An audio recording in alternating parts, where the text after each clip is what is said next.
Um outro exemplo é a externalidade. Você falou de várias externalidades que afetam as famílias, né? Então, acho que uma das mais graves é justamente o fato de que por trás, né, dos jogos de azar você tem um vício, né? Um vício que é uma doença por si só.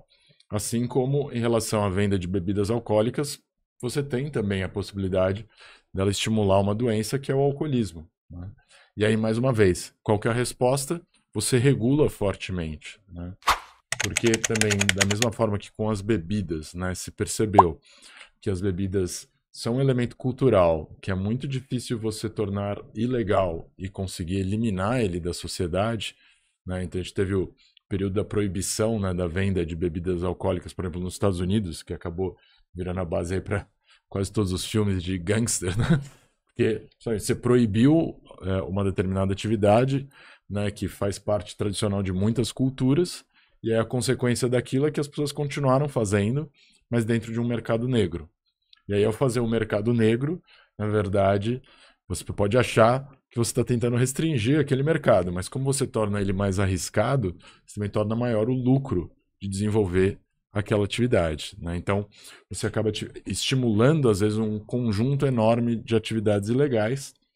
E a gente vê que aqui no Brasil, por exemplo, quando era proibido, né, de forma total os jogos de azar, exceto aqueles que eram estatais, né, como as loterias, a consequência disso era o jogo do bicho, né, que tinha perdido um pouco da sua força cultural, mas, por exemplo, quando era criança, nos anos 80, nos anos 90, ele era muito significativo, né, era uma coisa muito presente na sociedade brasileira, era uma coisa totalmente ilegal, mas que, né, você conseguia perceber que existe uma tolerância até, né, das instituições em relação àquilo, né? Então, olhando isso, você pode até achar que assim tem uma justificativa de você legalizar, né, eventualmente a atividade do jogo, só que você regular ela muito, muito, muito fortemente para reduzir todas essas externalidades negativas, né? Sim, perfeito.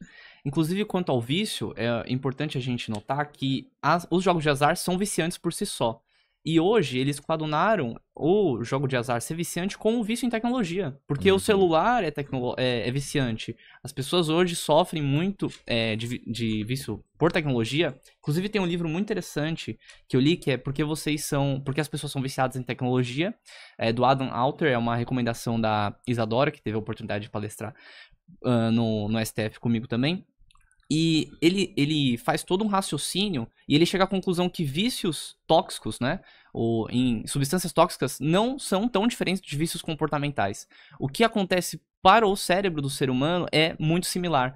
E hoje a gente vê que é muito fácil se viciar em apostas, principalmente porque nós que somos brasileiros temos uma tendência muito forte a adorar o futebol, termos sempre contato com o futebol, então você pode apostar no seu time, você vai apostar, você tem um marketing muito agressivo hoje em dia, inclusive as bets elas patrocinam hoje o próprio campeonato, ela patrocina o jogador de forma individual, patrocina o time, patrocina o campeonato, hoje o juiz de futebol, ele anda com uma camisa que é patrocinada pela Bet.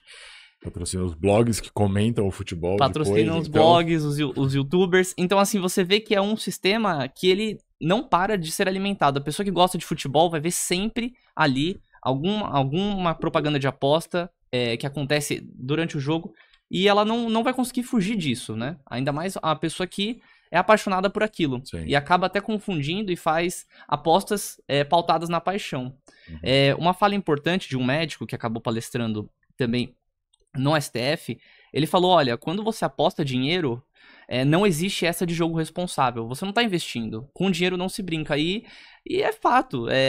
Pegue boa parte do seu patrimônio e aposte e brinque com ele. Não é uma brincadeira, não é um jogo. Você está apostando ali boa parte dos seus sentimentos. Ainda mais se a gente atrela isso à pesquisa do Bacen, que indica que quem aposta mais é quem tem menos. Justamente por aquela falsa ideia de que é possível enriquecer de forma fácil.